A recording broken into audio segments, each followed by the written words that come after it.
Good evening, Vacaville. I'd like to call to order the regular meeting of the Vacaville Park and Recreation Commission meeting. Today is March 5th, 2025, and the time is 6 p.m. Secretary Valencia Reyes, would you please call the roll?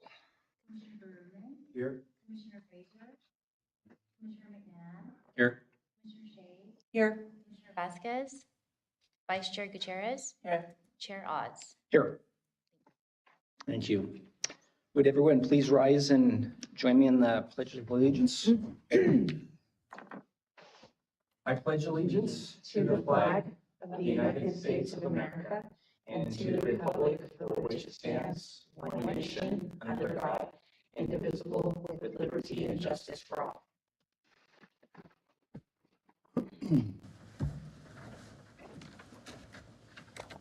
All right, so our next item is approval of the agenda. Commissioners, you have the agenda before you. Are there any amendments from staff? Great, hearing none. May I have a motion to approve the agenda? All motion. Second. A motion and a second to approve the agenda. All those in favor say aye. Aye. Opposed? Motion carries.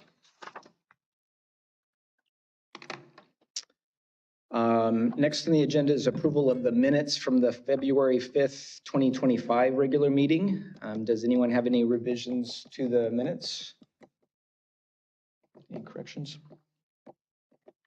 Do I have a motion to approve the minutes of the May 5th, 2025 meeting? To approve the minutes. Great. A second? I'll second. Great. So I have a motion and a second to approve the minutes from the February 5th, 2025 meeting. All those in favor say aye. Aye. Opposed? And that motion carries. Just ticking right along. Next is communications. Staff, have we received any written communications for the commission tonight? Good evening, commissioners. No, there has not been any written communication since our last meeting. Thank you. Great. Moving on to item 6, presentations. Director Mulder, would you please introduce item 6A? Yes, I would be happy to. So what we have here is a presentation on our California Park and Rec Society. So we have received an award from CPRS regarding the City of Vacaville Vacaville program. So we have a presentation for you regarding this program. Elizabeth and Tiffany will step forward.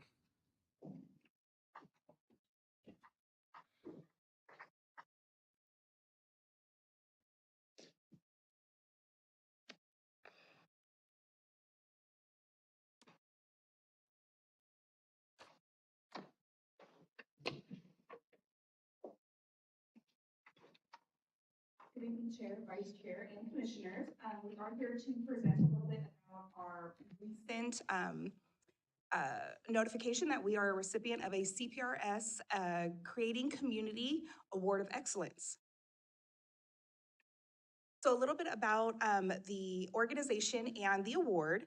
The California Park and Recreation Society is the largest conglomerate for parks and recreation professionals and parks and recreation departments in California.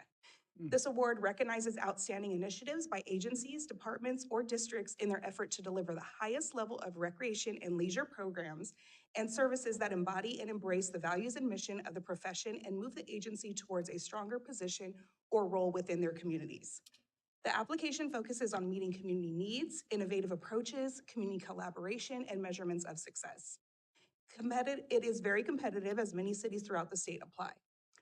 We were recently the recipient of this, as I mentioned, and we're going to be recognized at the upcoming CPRS conference in Sacramento, March 18th through the 21st.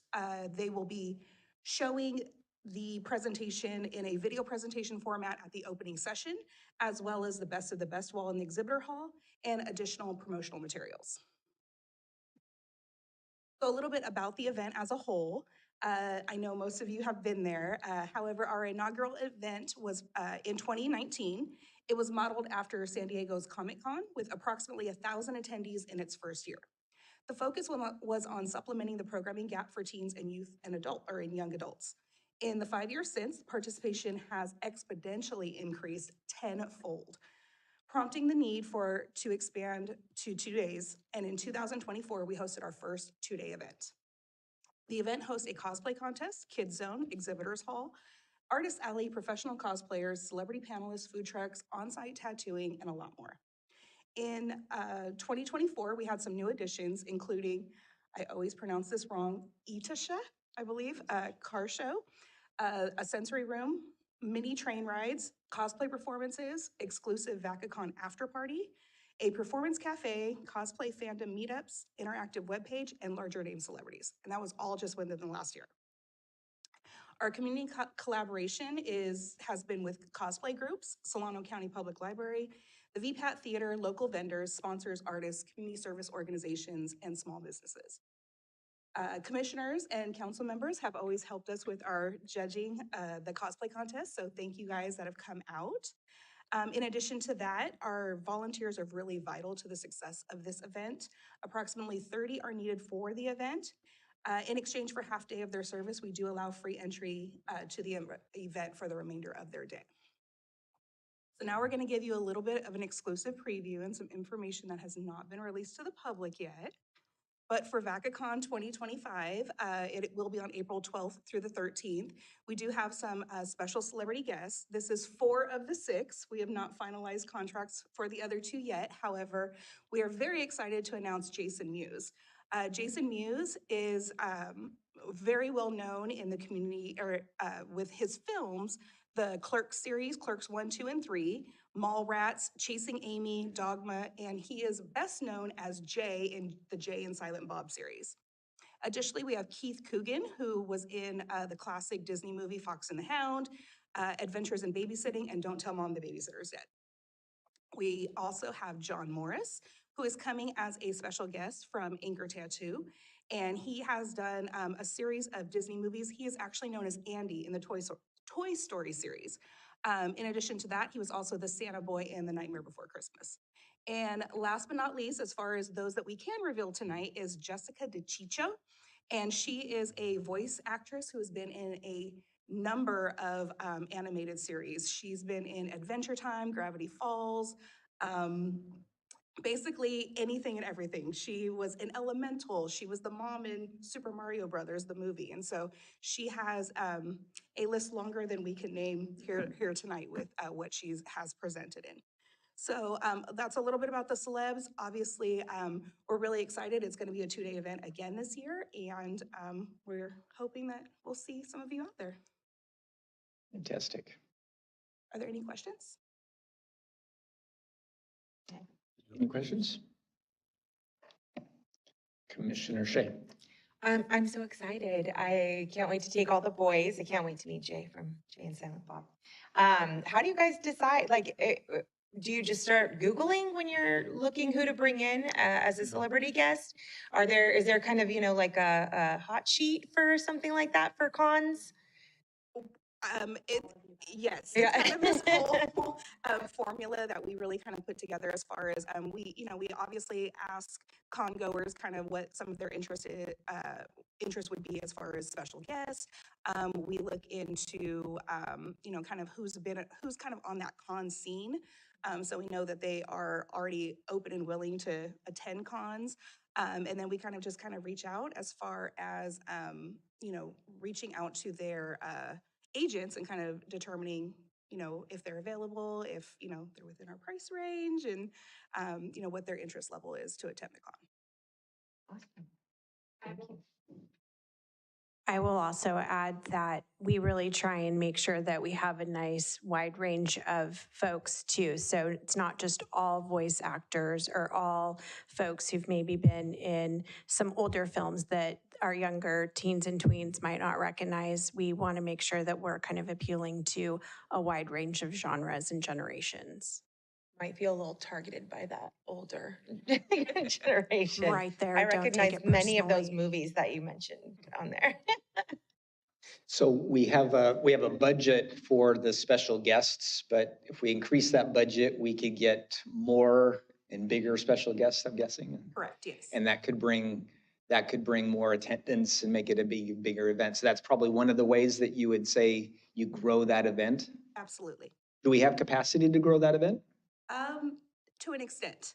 Yeah. We are slightly outgrowing the ULatis campus right now, especially with the renovations that are happening with the library. We're going to be a little limited with space this year.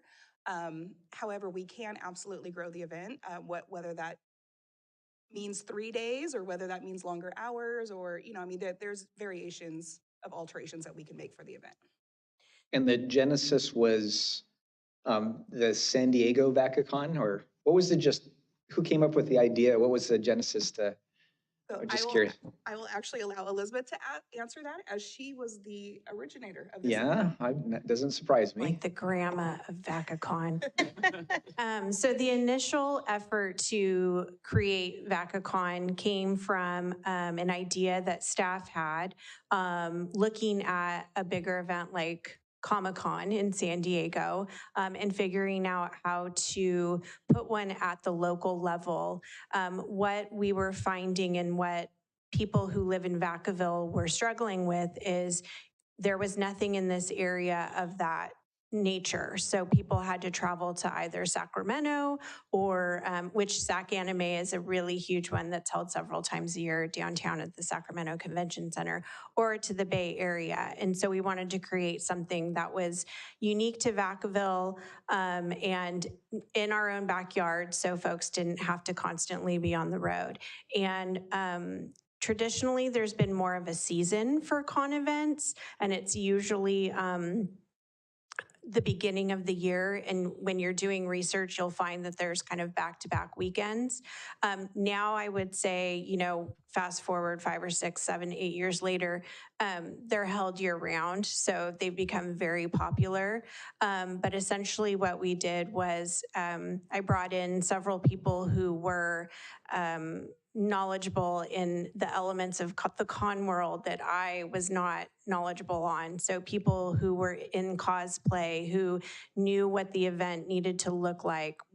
We went to cons and did research on layout, exhibitors, artists, all the different kinds of things, and we grew it from there. So I think it's been really successful.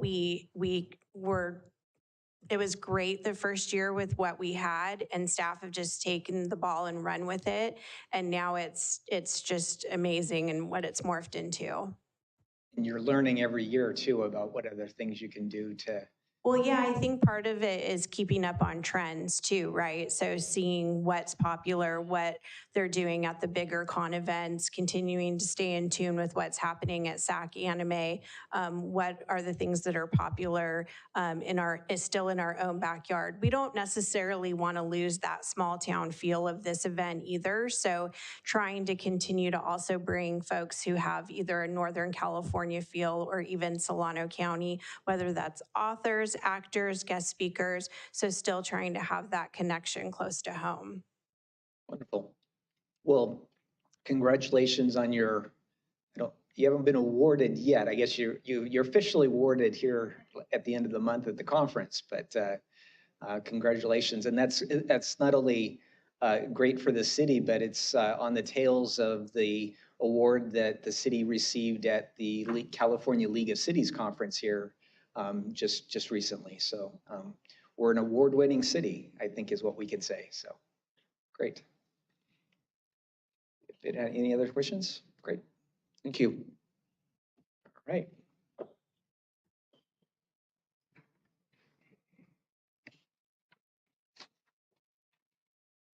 All right, next we'll have business from the floor. This is the time to address the commission with issues that are not on tonight's agenda and are within the commission's subject matter jurisdiction. There's a maximum of 3 minutes per speaker. Does anyone wish to address the commission regarding a topic that's not on the agenda this evening? Seeing none, I will close business from the floor. We have no item 8 is business, and we have none for tonight. So we'll move on to Committee reports. Commissioner Shea, Play for All Committee. So, we're in that time of year where there's not a lot of updates because not a lot of things can be developed when it's pouring rain, right? So Ballpark and the Wall of Fame were out to bid as of the last meeting, which was almost a month ago. And the board was working on getting the word out to more bidders, just so they can meet the state grant criteria for outreach. They're still in the conceptual phase for the missing drive-through feature that they want to partner with Chick-fil-A to get installed. They're still waiting on corporate approval for that. A local church will be performing a service project at the park to beautify and clean the park and the surrounding area. That's a good thing and a bad thing. The park is so popular that it's really hard to keep up with how many people use it. And I've seen it myself out at the park, and that's not to detract from anybody, any maintenance crew or anything. It's just that popular, and people are there from sunup to sundown, just heavily utilizing all of those pavilions. So there's been quite a few different organizations that have come to do cleanup projects like that. So those are always welcome. And then the Bowen Memorial Light that's being installed is in the design phase right now. And they're looking at creative ways to find a light fixture and or kind of repurpose some things that may already exist to do a light. So they're working on that. Great. Thank you, Commissioner Shea. Any questions for Commissioner Shea? I think just it's interesting when you talk about the upkeep of the park. I think that's obviously a goal, but the top goal is to get the parks used and filled. And Right, so right. if- So it's working. So it's Yeah. working. So yeah, that's actually a good problem to have. Right. So great. Great. Thank you, Commissioner Shea. Moving on to the committee report 9B, Vacaville Arts and Cultural Alliance. Commissioner Bruman. As Kyle walks in, I don't really have anything to report, but our next meeting is March 11th at 1 o'clock at the Hyatt House. Okay.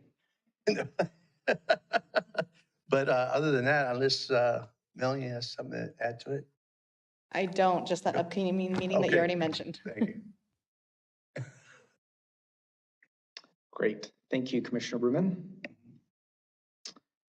Next is a report on the Vacaville Performing Arts Theater Show Selection Committee. So we've just started to look at potential shows for the 2025-26 season. So we don't have anything new there, but I understand that Lyle Lovett performed here recently, and I understand it was completely sold out. He played for about 2.5 hours, and I'm told that we received a lot of compliments about the show and the quality of sound, and that's attributable a lot to the new speaker system that we have installed there. So I'm glad to see that that's actually paying off. And then also we just last weekend we had the Why We Love Serial Killers with Dr. Scott Bond. And I'm told that the tickets were near sold out. 453 is my notes here. So that's again a great event. And kudos to Elizabeth for making that suggestion to the committee. I think that's really stepping out of the box and coming up with shows that are unique to the venue.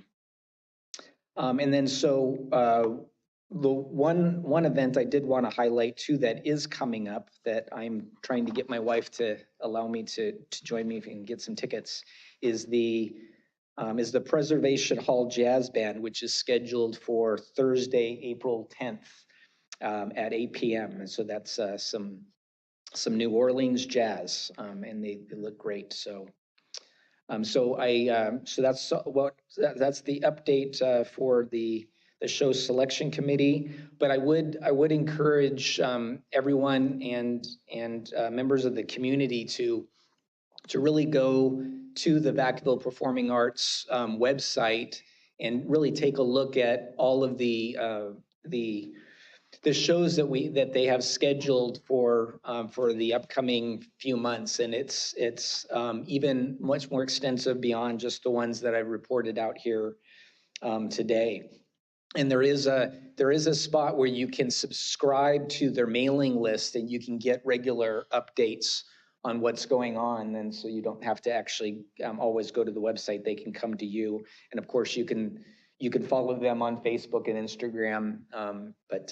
And so you can be kept abreast of all the upcoming events. So that's what we got going on there. And again, I think the last thing I would report to, I've indicated before that the committee is always open to suggestions. So if you're at a party, or you're at an event somewhere in the Bay Area, and you see a show or you hear about a show, bring it to the committee, and we'll certainly do some research to see if we can bring them to Vacaville. All right. Any questions or comments? Wonderful. All right. So moving on to item 10, reports of the park planner, Nemo Gonzalez. Good evening, Nemo. Good evening, Chair, Commissioners. I've just got some brief updates for you all on topics that we've discussed in the past. And again, I'm very visual, so I've prepared some slides for you. The first update is at Lagoon Valley Park, and we are officially open in terms of the dog park improvements. I went out there today and took some pictures, and I saw some dogs. I've got a picture later on. Furthermore, our Public Works Department was working on replacing a steel bridge across the dam. That's been completed, and it's available to access the loop around the lagoon. Additionally, there's some ongoing scout projects at Lagoon Valley Open Space, including an Eagle project by Mason Hoskins to provide several new trail markers. That's in the works. It'll happen sometime this month. There's a second scout trail repair project that was done earlier in the month, but there's some ongoing work that is diverting some of the runoff towards the pond. And Owl Park open space construction has officially begun. So some of the grading work has already started up. And again, that's this area here. It's going to be cohesive with the park portion. So at the bottom of the plan there, you'll see the dog park that's officially already been completed. That middle phase is under construction, and then at some point in the future, the remainder of the park that's above the open space will occur. I've got good news about Trower. The contractor bid was awarded at the last council meeting, and we've had our pre-construction meeting with the contractor, and he's going to be generating a construction schedule later in the month. And we anticipate that construction is going to begin sometime in either April or May. And they're scheduled to work on it for about 60 days. And then there's a maintenance period afterwards. My understanding is that not all of the park will be unavailable, only the portions of the park that are receiving improvements. So that's the area near the parking lot. So we'll put up some construction fencing, but folks will not have access to the areas of the park that are getting improvements. Additionally, and I don't know if Melody will discuss this, but we're going to be issuing an RFP at some point in the future where the art component that was always slated to be part of the project will go out, and we'll commission an artist to help us with that effort. Some of the improvements the bids for Alamo Creek Park improvements have been received. And we do have a low bidder that is meeting our original estimate that we put together. but the contract won't be awarded until the upcoming council meeting. So we anticipate that construction will start for this project around the same time frame as Trower Park. And some of the improvements that are occurring here are some decomposed granite repair that'll have some stabilizer to make sure that it's accessible.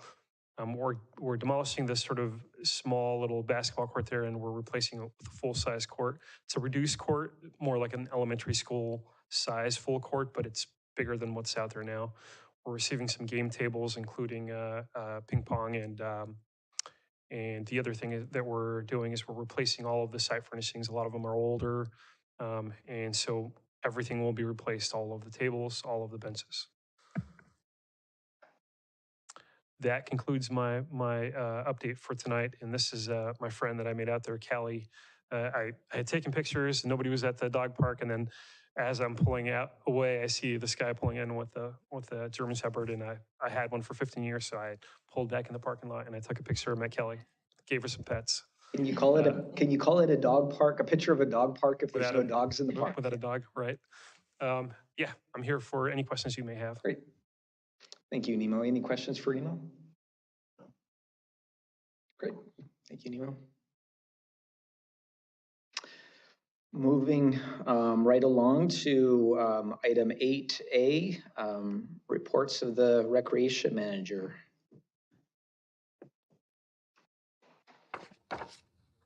Not to confuse everyone, good evening, commissioners. Elizabeth's going to be doing the slides for me this evening.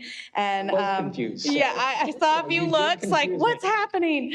No, she's going to be running the PowerPoint, and that is because I'm going to be throwing to her for some slides at the end here this evening. So go ahead and hit the next one.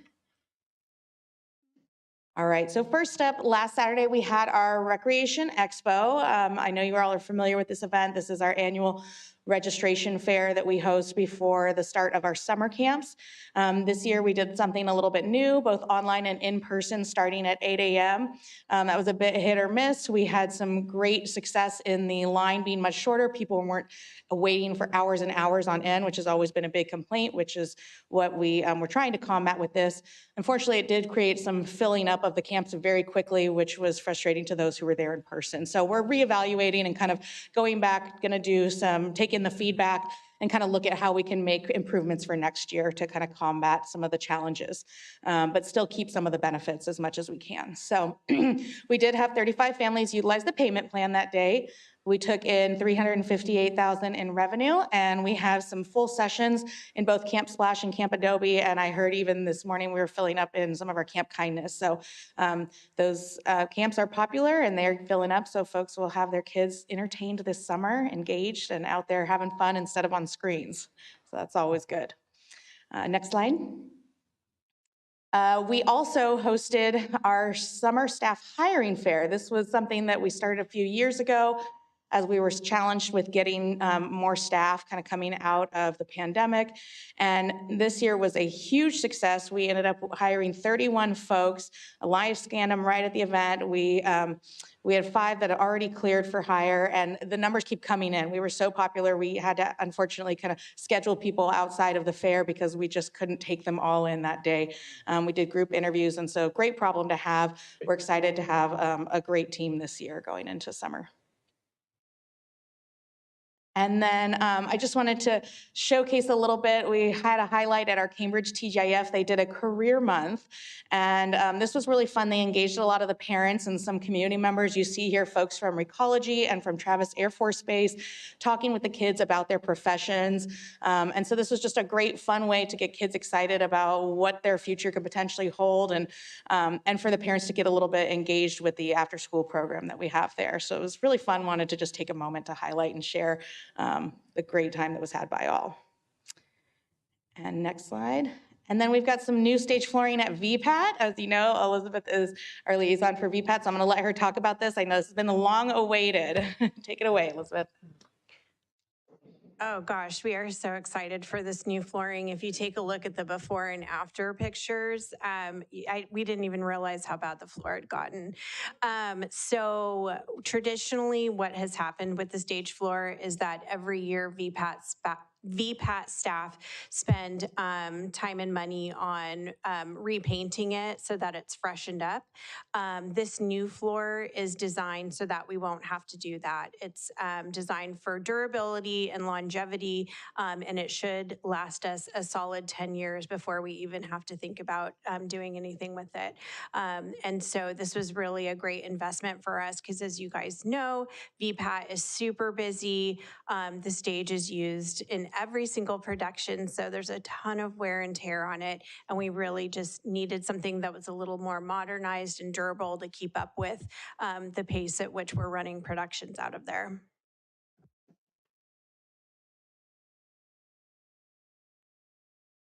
Okay, this is also me too.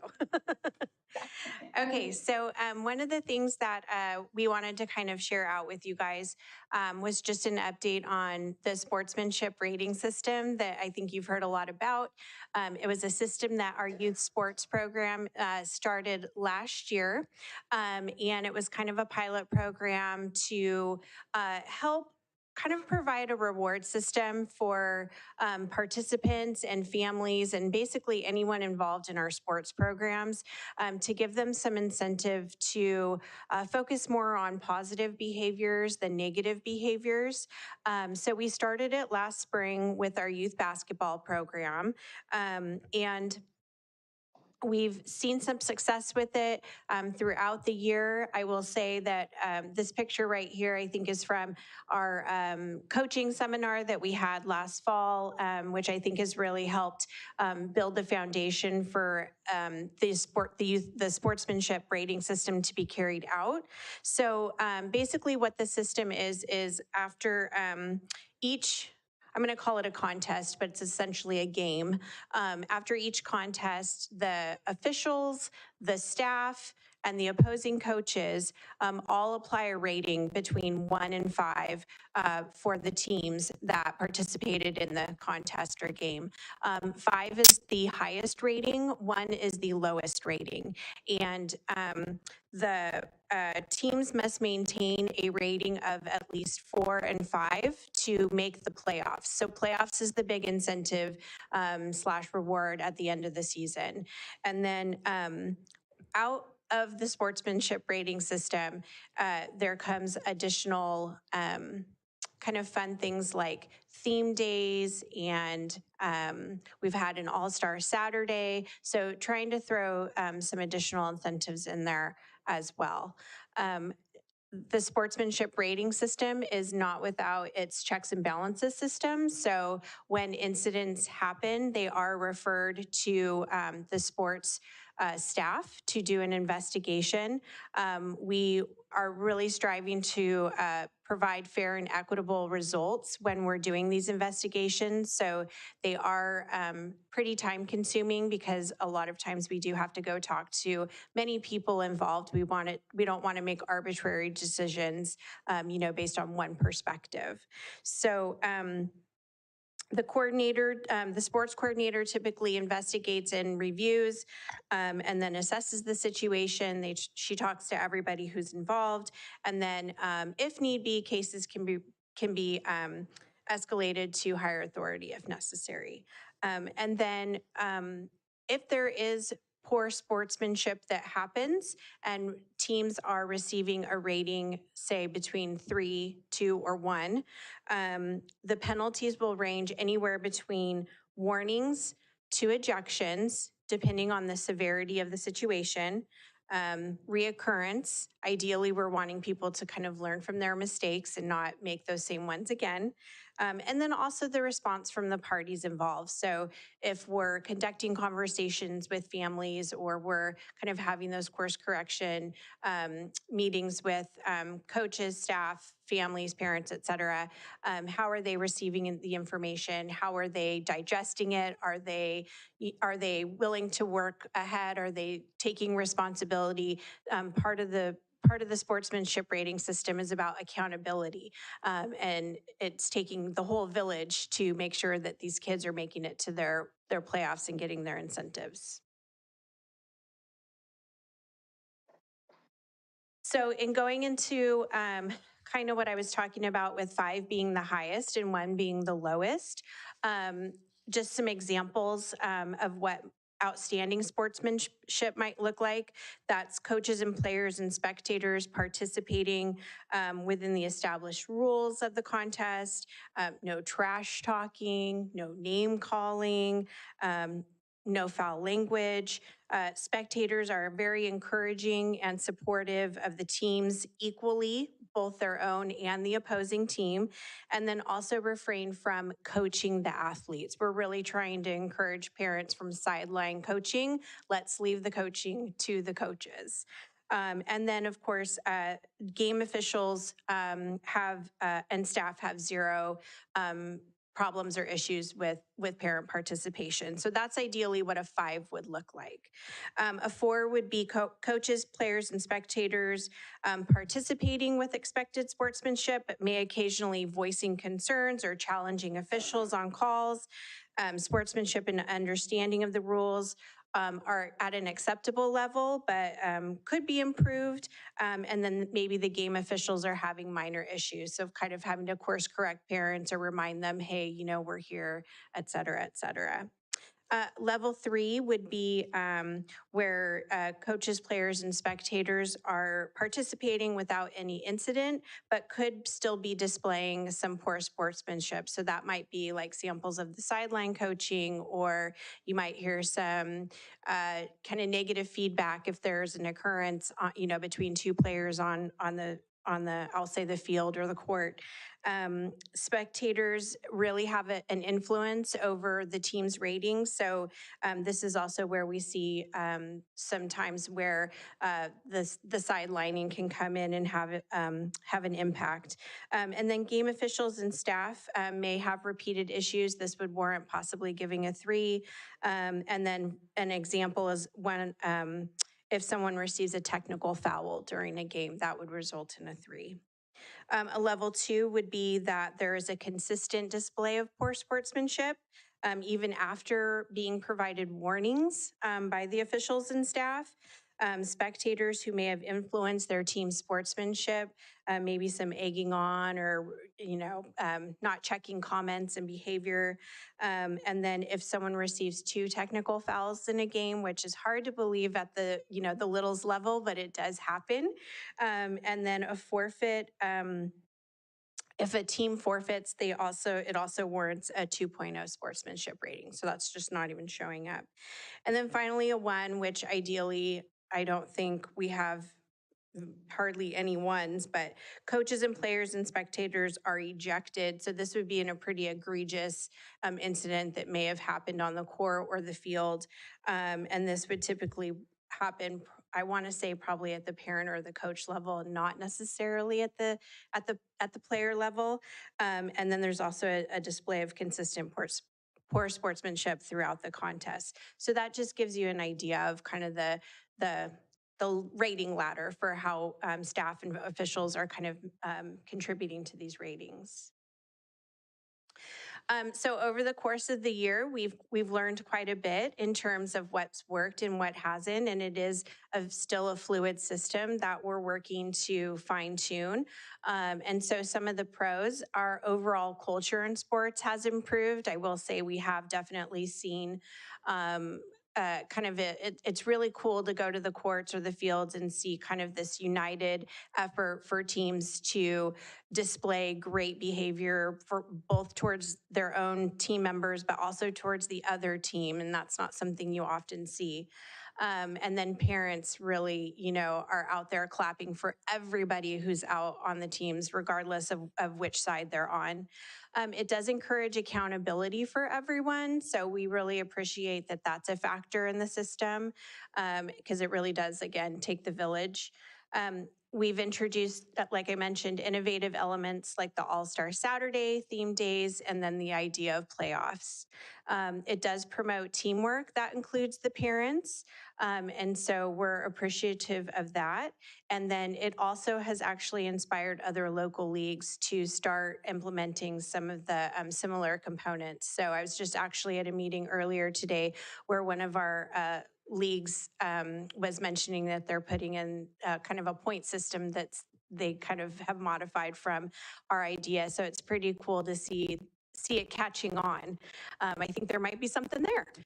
Some of the cons, the investigations are time consuming. We do want to pay a fair amount of effort to ensuring that we're making the right decision when, you know, it comes down to if we're having to eject someone or they're not making playoffs. And so we want to make sure that that process is done thoroughly. We are looking also at even tweaking the process. We've had conversations with Director Mulder about maybe doing it by committee rather than by staff person. That obviously would have its pros and cons too. There's still a lot more to flesh out there. But you know, trying to figure out how to be the most efficient with our resources. And then one of the cons is of parents' behavior now impacts the team's ratings. So where that's also a pro for us, it's also a con too, because if you're looking at it and you have parents who aren't necessarily acting on their best behavior, that does now influence whether their child's team may or may not make playoffs. And that can, you know, there's a philosophical discussion there of, you know, do you punish the kids for the parents' behavior? And we don't necessarily look at it like that. We look at it as more as influential factors. The ratings that we have, it's all about having conversations with people and providing course correction. So we're very open to, you know, it's not that hard line of like, oh, you did this one time and you're ejected. So we really want everyone to be able to learn and build and grow from this, not just the kids. And so then also too, what we found is our officials are under a microscope. So they're the ones who are, you know, out there on the courts. They're the ones who are making calls. We found if they miss something, parents are very quick to contact us and let us know. And in these days, day and age when everyone has a cell phone, there's 15 different recordings of one game. So we have to review all of that. And so there are, you know, they're human too. So we're trying to kind of alleviate some of that pressure that we've seen that's been put on our human capital in terms of staff and officials, and kind of trying to flatten that out. So those are some of the pros and cons. And then I think that's my last slide. Yes, but I did want to also share with you too that we have gotten some really good feedback in terms of just recently a parent who we finished our winter basketball season, which is our biggest season. And we had a parent volunteer reach out and just let us know some of the really positive things that they enjoyed about the season. And I'm just really proud of staff for being able to take the lumps with the successes as well. So this person who reached out to us said that they really appreciated the positive changes we put into the rec programs over the last few years, focusing on sportsmanship, offering coaching clinics, holding adults and teams accountable for their conduct and misconduct, and promoting positivity above winning. They wrote, I know you often receive emails of complaints, and I hope you know that all of your hard work and that of your team do not go unnoticed. All-Star Saturday this last season was a blast. And then they go on to kind of talk about some different things, but thanking us for inspiring them to think outside of the box. And it's an honor to serve in my teeny tiny role with your program when given the chance, and I truly love working with you. So we kind of appreciate those warm and fuzzies when we get them. So I wanted to end on that note. So I'm happy to answer any questions if there are any. Commissioners have any questions for Elizabeth? Start with Vice Chair Gutierrez. Hi, thank you for that. Curious, is there like a 3 strikes and you're out situation, or how, you know, if someone does find themselves in that 1, 2, or 3 rating, just because it's new and maybe kind of, you know, teaching parents or whatever the infraction may be, is there a situation where they can kind of get themselves out of that? Or is there a situation where if they spiral too far down the drain, then it's done? I think that when we take a look at the situations that come across our desk in terms of, you know, an investigation, we take into consideration, has this parent been involved in our programs before? Have we had prior incidents with them? Are there other complaints that we've received about them? If it's something that seems to be more of a one-off, then we're probably just gonna say, hey, listen, this is unacceptable. don't do it again. In terms of repeat offenders, depending on, again, how egregious it is, we may consider a suspension of some kind, maybe taking a season or two off. Because what we found is that, one person can really have a lot of influence over the culture and the tone of a game. And we're trying to promote something super positive here. So I think that it can be subjective in terms of just deliberating about what the factors are that are playing into the decisions. Yeah.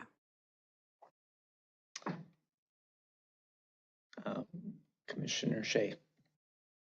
It's funny that you kind of started to touch on it too. My question was about social media. Like, is the rating system only used game day, like at games? Or would, you guys, impact scores based on things that might happen outside? Because we all know, whether we agree with it or not, and whether it's healthy or not, social media and the internet and groups are all a part of our life now. And I've seen that it can poison a league, right? We're involved in football, it's not city, but a negative parent going around in groups or chats and running down coaches or the league can be a real problem. Do you guys consider that in the rating system too? So that has not been a factor for us per se. What we're really trying to focus on is what's happening on the fields and on the courts during the games. We just don't, have a lot of control over what's happening outside. And so, with free speech, parents can go on social media and it can be our friend and it can be our worst enemy. So we kind of have to take that as it comes. I have a couple questions. Now, just to clarify, how are you using the ranking? So you have a game and they get a ranking for every game? Yes. And then is there a website, or so if I'm a parent or I'm a player or a coach, can I go somewhere to see where my current sportsmanship ranking rating is? And So I don't believe that we currently have the team rankings listed on our website. Or just how is that shared? How do I know what my through staff at the games? So for example, I believe the information is shared at each game where the teams are where their standings are at from the previous games. And so then parents can also check in with the office too to see where they're at. There's a lot of communication that happens between our sports staff and the officials and the staff on site and the families. So there's a lot of back and forth happening. It's not kept a secret. It's sportsmanship that now became a game where they're trying to get the best ratings possible. Well, and it's not a contest to necessarily get the best rating. It's just they want to try and maintain a 4 or a 5 in order to make playoffs. So that's the goal. Okay.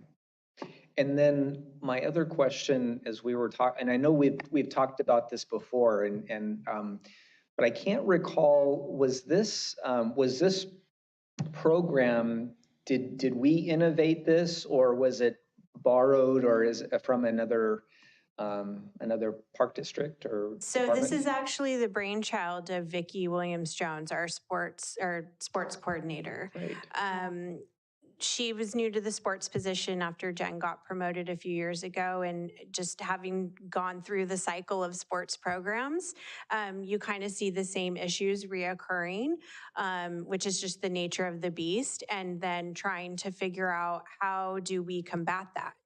How do we flip the switch on that? So or flip the script, excuse me. And so coming up with this system. So, she presented it and we kind of had to vet it out, flesh it out, talk about it. We talked about it at several management meetings. You talk about what does that look like? How is that going to affect the programs? All of the things. And then we thought, well, let's put it into play and see what happens. The world didn't end and we had improved culture. So it's been different for each sport that we've used it in. We had fall baseball last year, and it's a different demographic. And so, and it's a different program setup. So, we had to kind of figure out how to make it work for fall baseball versus, basketball. And basketball for us happens year round. We run it almost, every season. So there's a lot more opportunity there to kind of, it's not like a wash, rinse, repeat kind of thing. But our program structure for basketball happens over and over so that we are able to fine tune it a lot quicker. Fall baseball happens once a year. So we'll start planning for that and look at last year and go, okay, what worked, what didn't work? How do we tweak the rating system so that it's more efficient and more effective this year? Great. Well, thank you to Vicki for bringing up the idea, and great job of staff to be innovative and try to work through it. And hopefully in next year's CPRS conference we'll be awarded, we might be up for another award. So I know, right? That would be amazing. We're gonna have to start setting every year, every other year getting awards. Okay, calm down, Chair Oz. No, thank you very much. Great. So any other questions for Elizabeth? And I also want to give Melody an opportunity. Any questions for Melody on her program updates? No? I do, thank you. Do want to recognize that Commissioner Frazier has arrived for the record. Great. All right, moving on to item 12A, Director Mueller will provide us an update from the department. Mueller. All right, good evening once again, Commissioners. So yeah, I have a few updates this time. So I want to start out by talking a little bit about some of the events that have recently occurred that for the first time I've had an experience of seeing for the first time. So we did have a little presentation on our Recreation Expo. For me, this was my first kind of event of seeing our department and our entire team, recreation team, come together and provide an event. So I just want to provide some feedback from my perspective of a first event that I was involved with. And I want to say it was really fun. It was really exciting to be, I was one of the greeters when our residents were coming in. And we'd give them a little swag bag and we'd welcome them into the community center. And it was just amazing, the enthusiasm from the residents.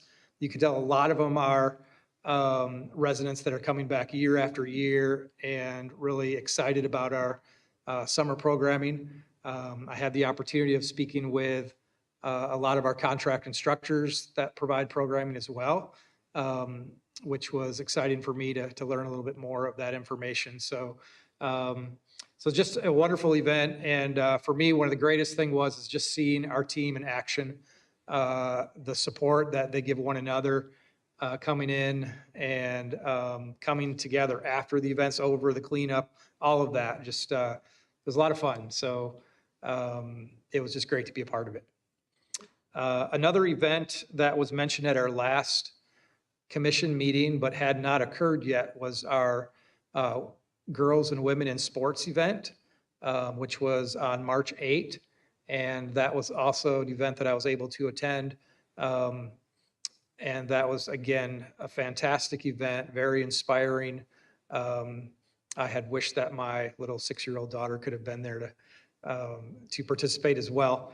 So I just want to commend staff. The panel was just incredibly positive and incredible event for that. And then today we had, I was able to go to the State of the City. That was an event that was put on by our chamber and at the Vacaville Opera House. And this particular event was our city manager, Aaron Bush, and Mayor John Carley given a report on the previous year of the city and our strategic plan and all of our city services. So that was a great event. I think it'll be on YouTube. At least it was in previous years, so it's worth checking out and learning more about kind of the bigger picture of the city. Some of the topics talked about strategic planning. It did talk a little bit about that in this next coming year. We do have a budget deficit, and we will all, as the city, have to tighten our belts a little bit. So there was a little bit of conversation about the challenges in the short term. But then also, especially Mayor Carley talked about optimism towards the future with some of the amazing things that are happening in Vacaville with biotech and some of the development occurring. So it really was an optimistic report in looking towards the future and what is coming to Vacaville. So that was exciting.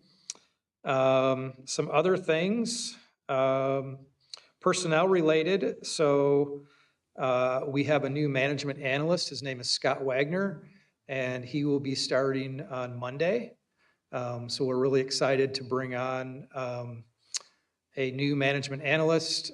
He comes from the private sector and has a background in tech. So it'll be really interesting to see that perspective come to our department as well. And I do want to give a shout out to Tracy, because she has been really carrying us through the last several months without a management analyst, and tirelessly working to keep us on task. And so thank you, Tracy, for everything you've done to keep us going. Much appreciated. A couple other things. At our last meeting, we had our Phoenix Rising project. That will be going at our next city council for consideration. But I did want to mention, we had quite a bit of discussion about the honorarium. So we have internally talked through that. We plan to bring that back through the Arts Committee in the context of the Art and Cultural Master Plan that we are bringing forward. We think that that's a good opportunity to have those discussions, and that Art Cultural Master Plan will be coming back to the Park and Rec Commission, I think in late spring, early summer. So we will have those discussions through there and bring that back as well. So just so you know that. The commission application process, I wanted to touch on that for a moment. So there has been some discussion at the city council level regarding the application and the appointment process. And so the application process has actually been extended through March 10th for any new planning commissioners or park and recreation commissioners that apply. And at our next city council meeting, actually it was on the February 25th meeting for on the agenda to have the city council review the appointment process. However, it was after midnight and the item still hadn't come forward, so that item got tabled. But it is on the agenda for the next city council meeting. Also, at the last meeting, I mentioned that I wanted to meet with all of you if you had the opportunity. So I have been able to meet with some of you, and I really want to thank you for the time. It's just a great opportunity, just a quick meet and greet, and interested in kind of your perspective and insight moving forward. So thank you to those who I've met with, and look forward to meeting with the other commissioners as well. I wanted to touch on the California Park and Rec Society. So yes, we did touch on it earlier. The conference is going to be March 18th through the 21st in Sacramento. You do have our latest magazine.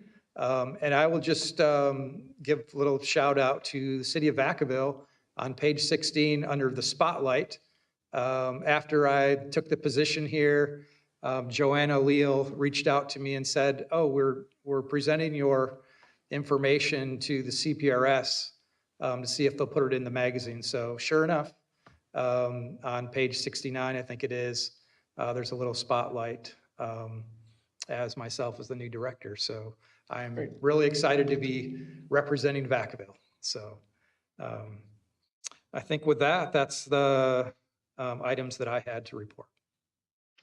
Great. Thank you. Any questions for Director Mulder? Great. Thank you. All right. So moving on to item 13A, appointment of a commissioner to serve as the cosplay judge for VacaCon 2025. Director Mueller, would you like to introduce this item or? Yes, I can. So this is regarding appointing a commissioner to serve as a judge for the VacaCon for 2025. And I don't, do we have a staff report that goes with that or? Okay. All right. You guys can fight over who wants to do it. I'm looking, Commissioner Shea. I was just wondering, I got to do it last year and it was very fun. It was kind of co-managed or facilitated by a contract company. I can't remember the name. Are they doing it again this year? Is it similar format? So it, just to let the other commissioners know, if you want the opportunity, it's very well laid out. They give you the cards, you're just marking everything down, but it's really exciting to see the passion that these people put into their costumes. And I mean, some of them aren't even costumes, they're installations. They're like feats of engineering. And it's just phenomenal to see that like in person, right? And have them in Vacaville, like they put hundreds and hundreds of hours. So just wanted to throw that out there because it's easy. They hold your hand all the way through. Great. Vice Chair Gutierrez.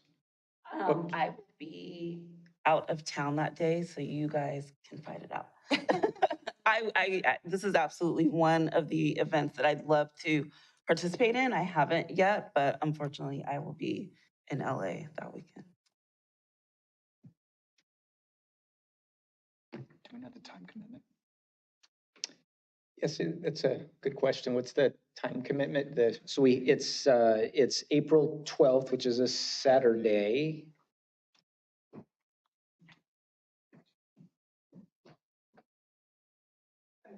So it is on that Saturday. And it is about a 2 to 3 hour commitment. Morning, evening? In the afternoon. So it would be approximately, I'd say maybe noon to 3.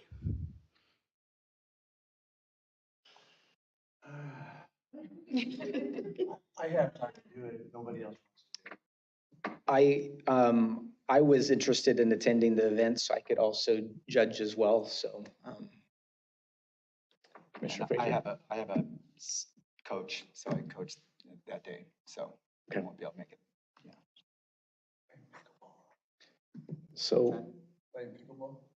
No, swim. Oh, so Commissioner Bruman, are you nominating yourself or? yes, I am. All right. So is there a motion to appoint Commissioner Bruman as the cosplay judge for VacaCon? I'll motion if he dresses up too. No. Well, No, I'm like, it's not conditional. I will certainly second that. So all those in favor of cosplay judge Commissioner Bruman, say aye. Aye. All those opposed? Motion carries. Congratulations. I'm going to try to attend as well, so. Awesome. I will supervise your judging. Are you dressing up? As a judge, you? Yeah. I know how to judge dogs at Halloween. Yeah, I got that down. That's a lot of fun. I'm gonna probably need some to watch your experience first. So. Great. Moving on to reports of the commissioners. Commissioner McMahon, would you like to start us off tonight? Absolutely. Well, thank you so much. This is probably my last, well, I think it is my last meeting. So I was appointed in 2017. I've had the honor and privilege of sitting here for 8 years. So I think it is time to be fair and to let somebody else sit at this seat. Over those 8 years, I've been appointed by 3 different mayors, and I have sat here next to 4 different directors now. So it has been a great 8 years, and I'm extremely proud of the work that we've done here and the people and the friendships that I've made along the way. Some of my most proud accomplishments here are, of course, our Parks and Rec Master Plan a few years ago. I'm just honored to have my name on that, and I believe that goes into 2035. So that's a great privilege and an honor, and I'm really proud of that. That took a lot of work, and the staff was just incredible as always. So that was really rewarding. And one of the things I'm probably most proud of over the last 8 years, it happened during COVID. And I remember sitting at the McBride Senior Center with Elizabeth and Mel. And we were spread out around a big table and we had masks on, and we had an issue, and it had to do with our vulnerable population, our seniors, and getting them groceries and getting them food. As we know, COVID was just, the unknown was scary to a lot of us, and especially them. So we came up with a plan, and it was really cool because we included our local restaurants. We put money back into those restaurants, which kept them, they survived off of us. And I still to this day, restaurant owners will come to me and say, hey, we are here because you guys did that. You kept us open during COVID. So, I think the community donated nearly $90,000. I think we delivered close to 10,000 meals over that period. So Elizabeth, Mel, Kristen, and at the time, Audrey, thank you so much. That was truly rewarding, and it's the one thing I'm really most proud of that I've been able to serve on this commission. The most fun I've ever had on this commission happens around Christmas time over the last 2 years. So I was able to be a part of that, and I'm available next Christmas if needed. So it's truly magical, and it just warms my heart. And my daughters were both part of it both years, so it was really special.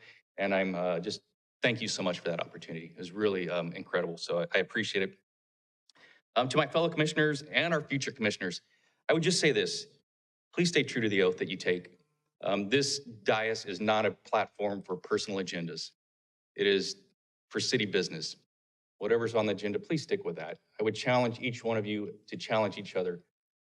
This is not for personal agendas. Just stick with the city business and the oath that you took is what I would challenge you to do. Also, I was appointed when we were at large, went to districts. I have seen the change. I still feel, even though we sit across districts and there's a district labeled to our name, we still serve the city as a whole. And I think sometimes we fail to realize that, but please remember that when you are sitting here and deliberating. And every park, regardless of where it is located in the city, is important to someone. Every park is equally important. So over the years, I have seen some areas of our town get more attention, but again, every park is important to every family in the city. So please be cautious of that, or conscious of that, and serve the city as a whole. And again, I admire every one of you that sit here, and past and present. Anybody that serves, I really admire. This is not always easy. This is sometimes fun, sometimes it's not fun. Quick story, I remember coming in, I was very young at this, or new at this, and I came in, I was like, man, it's full, this is awesome. Well, I quickly realized this room is not full because people are happy. They come because people are not happy. So I quickly realized that, and that's when we decided that we were gonna close the pool. We had people with signs and just telling us everything that we were not doing right. So, again, it is a privilege and an honor to sit here. I am truly thankful for it. And I will miss you guys. I will tune in, and I hope that we can grab a cup of coffee someday. Thank you to the staff. You guys continue to amaze me every single month, year, week. It's incredible. The things you do, you are here all day, and here we are, and I'm still talking, and I know you're ready to go home, but thank you to all of you. It's been truly an honor, and I really appreciate it. Thank you. Thank you, Commissioner McMahon. Commissioner Shea? Well, congratulations and farewell to Commissioner McMahon. Bittersweet, I guess. And I don't want to speak for anybody else, but I'm sure they would still love for you to come dress up at different events, even if you're not on the commission. I like volunteering other people to dress up, I guess tonight. I just wanted to thank everybody for the presentations. And I know that you guys are going, maybe not, you guys are going into busy season. It was warm a couple days last week, right? But I also, having served on the commission, see that it's pretty much all your busy season. There's no downtime. You guys are doing all holiday events, warm weather stuff. So I know though that spring is slammed. So we appreciate all the work you do. You guys are killing it all the time. And here's to a successful spring season for all of the different programs that you guys put on. Thank you, Commissioner Shea. Commissioner Frazier. So Commissioner McMahon, thank you for your service. 8 years, that's pretty neat. And I remember, interesting, one of the first government things I attended was that night with the pool. So, I had one of those signs. yeah, well, I didn't have a sign, but I did come up and talk. And so, but anyway, I appreciated all the help then. I appreciated your help and everything you've done since then, so thanks. I do want to share two things. I was able to hear from somebody, people about the girls in sports and the women in sports, and they said it was great. I mean, the comments I heard, I knew 2 people that attended. They just said it was a really good event. And so I heard super positive feedback from that. And then the expo, so I was there kind of representing adult swim lessons. And so I got to see you all there and stuff. And so again, it was a terrific event. When I got there about 7:45, when it started at 8, there was this line out the, ready of people to walk in. So, and it was decorated. It was great on the inside. And so it was a really nice event. So thanks for setting that up, and thanks for, again, the things that you guys do. So, and it was nice meeting you today, Bruce. Thank you, Commissioner Frazier. Commissioner Bruman. Well, Commissioner McMahon, it's been an honor being on the dais with you. I think I've been here 5 years. I lost count, but we've done a lot of things together, but I'm sure we'll see you downtown somewhere and enjoy yourselves. So thank you. Again, to staff, I commend the staff that continue, and they just continue to grow, adapt, make whatever make happen. You guys are doing a great job. I've been hearing nothing but good stuff about the recreational stuff too. And I know spring is coming up. And I think that grading system's an awesome thing because it keeps the parents in line, because it makes them accountable to teach their kids how to act. But being a coach, I used to get yelled at a lot. So, I understand completely. My boy ain't playing. Why not? Because he never shows up to practice. Well, anyways, that's a whole nother thing. But continue the great work, and thank you. Thank you. And Vice Chair Gutierrez. Again, thank you, Commissioner McMahon, for your service. I was working downtown, and I remember you with the meals and elderly, and that was a trying time for everyone, but that was a very bright spot in that trying time. Also, when I was considering joining this commission, I met with you at Pure Grain, and I appreciate all the information that you gave me and how welcoming you were, and your leadership while you were here as well, and it will definitely be missed. So thank you for your service. I had a great time meeting with Bruce recently and learning about him and his past and his passion for parks, and not only local parks, but national parks. It was amazing to hear about his journey from the Midwest to here. And again, I'm happy to have you here, and I really enjoyed learning more about you.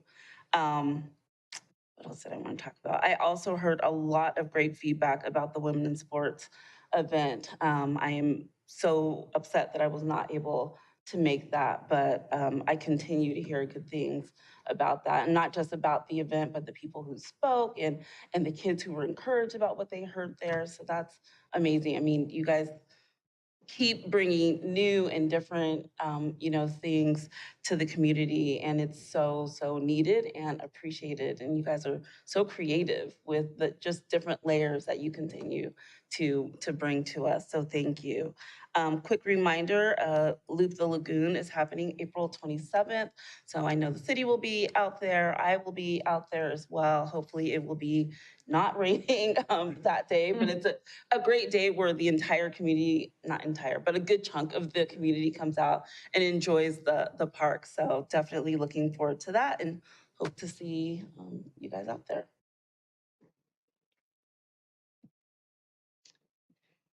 And I also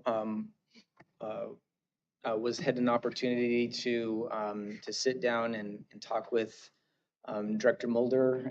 Appreciate the time, and it was good to get to know you and just talk about Vacaville and parks and recreation and the great things that we're doing. And I left that meeting feeling even more comfortable that we're really the department's in good hands with your leadership. So we really look forward to working with you.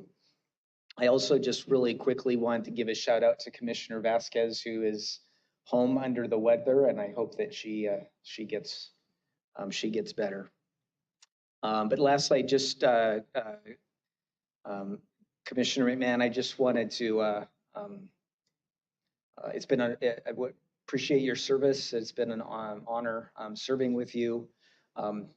Your list of accomplishments that you just sort of read through doesn't even, just touches the surface of some of the things that, because I think for those that have served with you, know your contribution to this commission over the years has been significant.